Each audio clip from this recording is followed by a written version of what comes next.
Hello everyone, welcome to my YouTube channel. हम लोग आज जो है क्लास 10th का फिजिक्स का फर्स्ट चैप्टर के बारे में डिस्कस करेंगे। फिजिक्स का फर्स्ट चैप्टर के बारे में, ओके। इसका नाम है प्रकाश का अपवर्तन एवं परावर्तन। ठीक, हम लोग इसमें कुछ बिंदुओं का ध्यान रखेंगे। मतलब सिलेबस पहले देख लेते हैं क्या क्या हम लोग को पढ़ना क्या है। पहले तो हमें प्रकाश के गुण के बारे में देखना है, ओके। प्रकाश का गुण, प्रकाश के क्या क्या प्रॉपर्टीज़ होती हैं, कैसे वर्क करता है। Properties of light. सेकंड, प्रकाश का परावर्तन, रिफ्लेक्शन ऑफ लाइट। परावर्तन हो जाएगा तो परावर्तन के नियम के बारे में देख लेंगे हम लोग, ओके। परावर्तन के नियम, रूल्स ऑफ रिफ्लेक्शन। उसके बाद हम लोग देखेंगे दर्पण के बारे में देखेंगे, ठीक है। मिरर के बारे में देखेंगे। मिरर कितने प्रकार का होता है, क्या क्या होता है, ठीक है। मिरर के टाइप हैं। उसके बाद धीरे धीरे हम लोग उसके आगे टॉपिक के बारे में डिस्कस करते चलेंगे नेक्स्ट वीडियो में। फिलहाल के लिए हम लोग यहाँ से अभी स्टार्ट करते हैं चैप्टर को अपने, ओके। फर्स्ट हम लोग देखेंगे प्रकाश का गुण। प्रकाश का गुण क्या होता है? प्रकाश का गुण, तो पहले हम लोगों को प्रकाश के बारे में जान लेना चाहिए कि प्रकाश क्या है। तो प्रकाश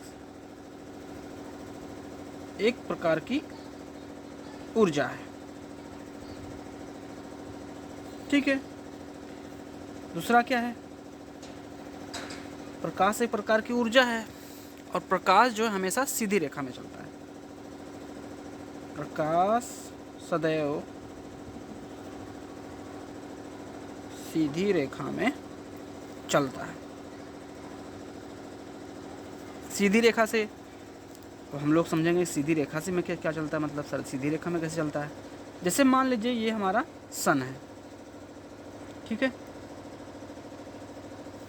यहाँ से लाइट निकल रही हैं, ओके। तो यहाँ से जो प्रकाश की किरणें निकलेंगी वो हमेशा सीधी रेखा में ही चलेंगे, ऐसे ऐसे इस फॉर्म में चलती हैं। मतलब ऐसे ऐसे लाइट नहीं चलती है, तिरछी मिर्ची वगैरह नहीं चलती हैं, जिग जैग फॉर्म में नहीं चलती हैं, जिग जैग फॉर्म में नहीं चलती हैं।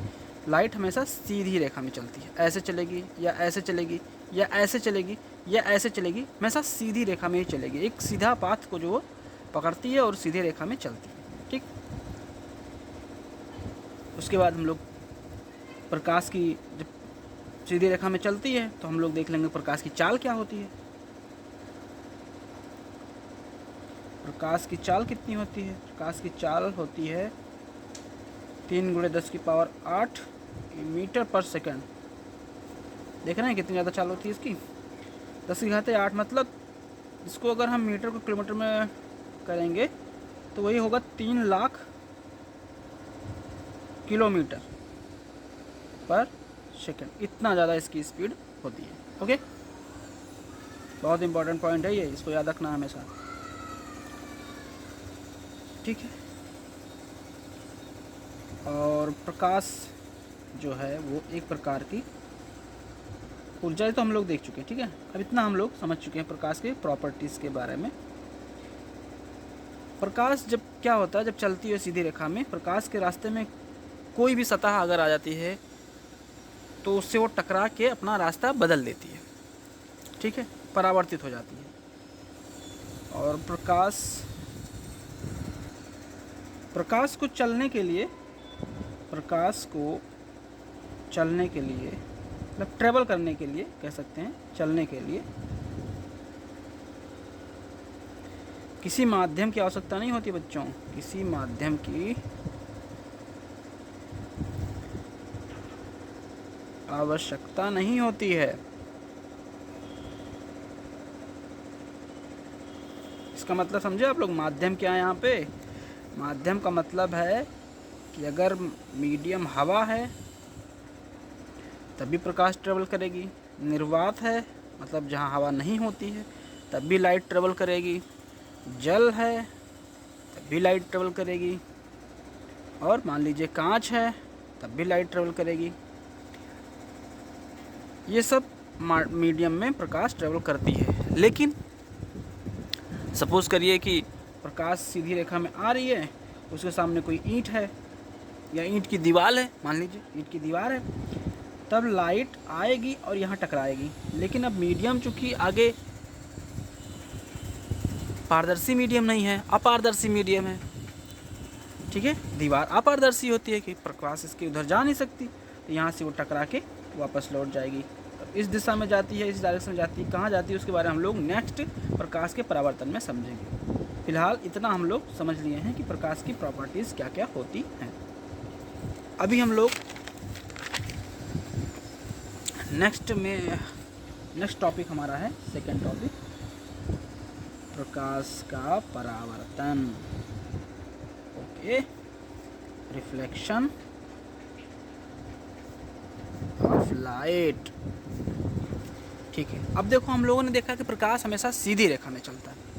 चलो भैया, मान लीजिए यहाँ पर कोई लाइट ऑफ सोर्स है, सोर्स ऑफ लाइट है, यहाँ से लाइट निकल रही है। ओके, मान लीजिए कोई सन है या कोई बल्ब है, यहाँ से लाइट निकली, ये ऐसे आई, ये कोई अक्ष है, यहाँ सतह से टकराई, मान लीजिए कोई सतह है, कुछ भी मान सकते हैं हम लोग, दर्पण मान सकते हैं, दीवार मान सकते हैं, कुछ भी मान सकते हैं। यहाँ से ये किरण आई, ठीक है, यहाँ पर टकराई, और चूंकि इसकी पिछली सतह खुरदरी है, ऊपर की सतह चिकनी है, तो यहाँ से ये लाइट रिफ्लेक्ट कर जाएगी, परावर्तित हो जाएगी। ठीक है, लाइट आई, आपतित किरण इसे बोलेंगे, आपतित किरण, आने वाली किरण को आपतित किरण बोलेंगे, इंग्लिश में बोलेंगे इंसिडेंट रे, इंसिडेंट रे। क्योंकि हम लोग लाइट के बारे में देख रहे हैं, तो लाइट पूरा, लाइट का एक मतलब एक पार्ट ले लेंगे किरण के बारे में, छोटा सा एक टुकड़ा लाइट का, जिसे लाइट रे बोलेंगे, किरण बोलेंगे। प्रकाश की एक किरण सीधी आई, सतह से टकराई, टकराने के बाद एक दिशा में परावर्तित हो गई, तो ये जो आने वाली किरण है उसको हम लोग आपतित किरण बोलेंगे, इंसिडेंट रे बोलेंगे। और जो यहाँ से टकरा के किरण वापस चली गई है, अपना मार्ग बदल दी है, इसको बोलेंगे हम लोग परावर्तित किरण। Okay, reflected ray.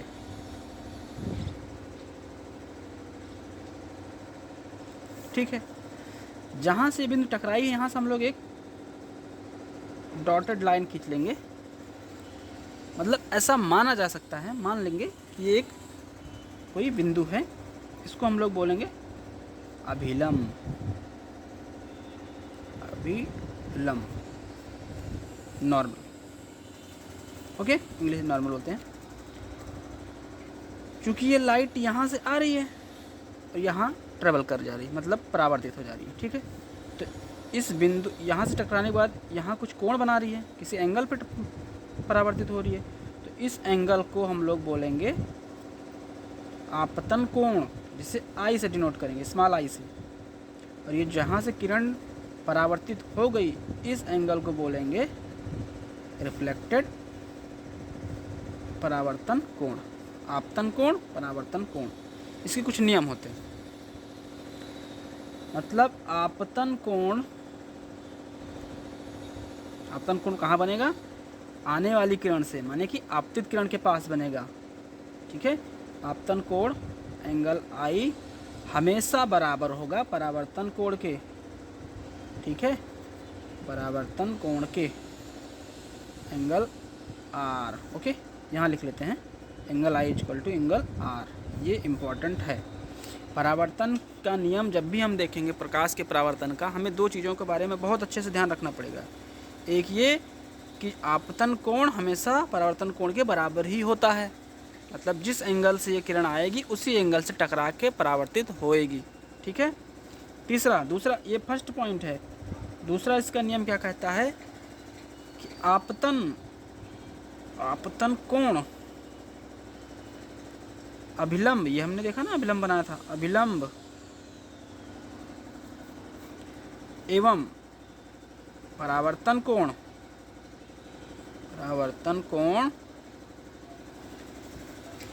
तीनों एक ही अक्ष पर होते हैं। देख लीजिए, अब यहाँ ध्यान से हम लोग देखेंगे, ठीक है। यहाँ से आपतन किरण आई, यहाँ टकरा के ये परिवर्तित हो गई, ठीक है। तो ये पॉइंट तो सेम ही है, यहाँ पे हमने अभिलंब बनाया है। आपतन कोण, परावर्तन कोण, अभिलंब तीनों एक ही बिंदु पर हैं, एक ही अक्ष पर हैं, ठीक है। हम लोगों ने क्या देख लिया, प्रकाश का परावर्तन, ठीक है। अब हम लोग दर्पण के बारे में देखेंगे, ठीक है। यहाँ दर्पण के बारे में देख लेते हैं। दर्पण वैसे मुख्यतः दो प्रकार का होता है, ठीक है। कौन कौन सा? आपका फर्स्ट है समतल दर्पण, यहाँ लिखते हैं समतल दर्पण, क्योंकि समतल दर्पण के बारे में ज़्यादा हमें पढ़ना नहीं है, इसलिए हम लोग इसको यहाँ पर रखते हैं।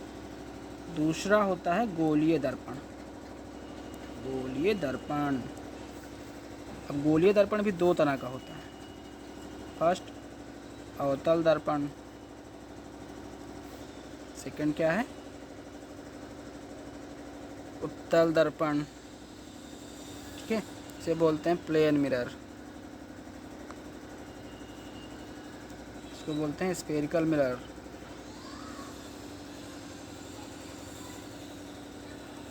याद रहना चाहिए सब। इसको बोलते हैं कॉनकेव मिरर, ओके।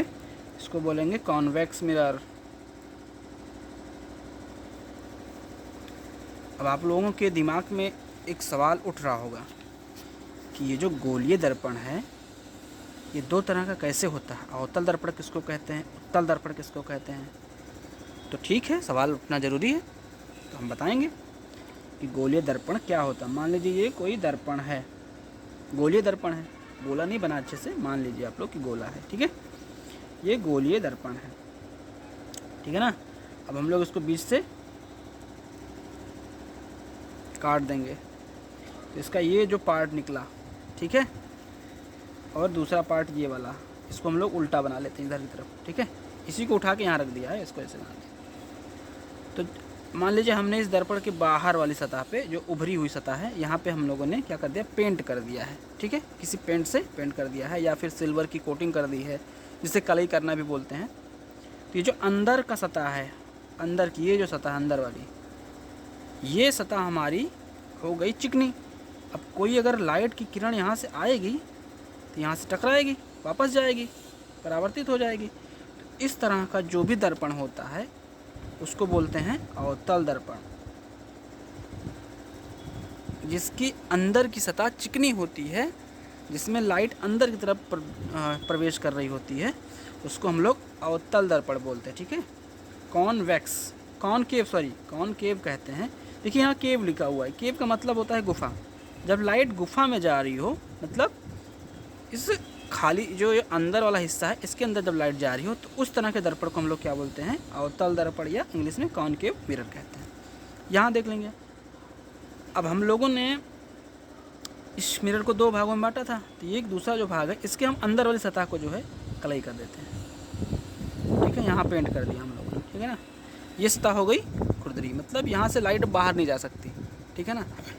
अब अगर कोई लाइट की किरण यहाँ से आ रही, प्रकाश की किरण यहाँ आई, ठीक है, इसकी उभरी हुई सतह पे, उभरी हुई सतह चिकनी है क्योंकि हम लोगों ने अंदर की सतह पे क्या किया है, पेंट किया है।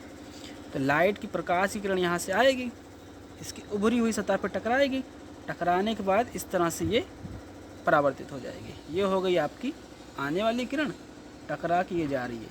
तो जब लाइट की किरण उस दर्पण के उभरे हुए भाग से टकरा के बाहर की तरफ निकल जाए, परावर्तित हो जाए, उस तरह के दर्पण को हम लोग क्या बोलेंगे, उत्तल दर्पण, ठीक है। आई होप आप लोगों को ये समझ में आ रहा होगा, कॉन्वेक्स मिरर, ठीक। हम लोगों ने दर्पण के बारे में समझ लिया कि दर्पण क्या होता है। दर्पण होता है दो तरह का, ठीक है। एक होता है गोलीय दर्पण, दूसरा होता है समतल दर्पण। क्योंकि गोलीय दर्पण भी दो तरह का होता है। तो गोलीय दर्पण दो तरह का होता है, एक होता है अवतल दर्पण, दूसरा होता है उत्तल दर्पण। अब हम लोग समझ लिए हैं यहाँ पर कि अवतल दर्पण कैसा होता है, उत्तल दर्पण कैसा होता है। अब हमें समझना है कि गोलीय दर्पण संबंधित कुछ परिभाषाएं होती हैं, ठीक है। मिरर के बारे में समझेंगे धीरे धीरे।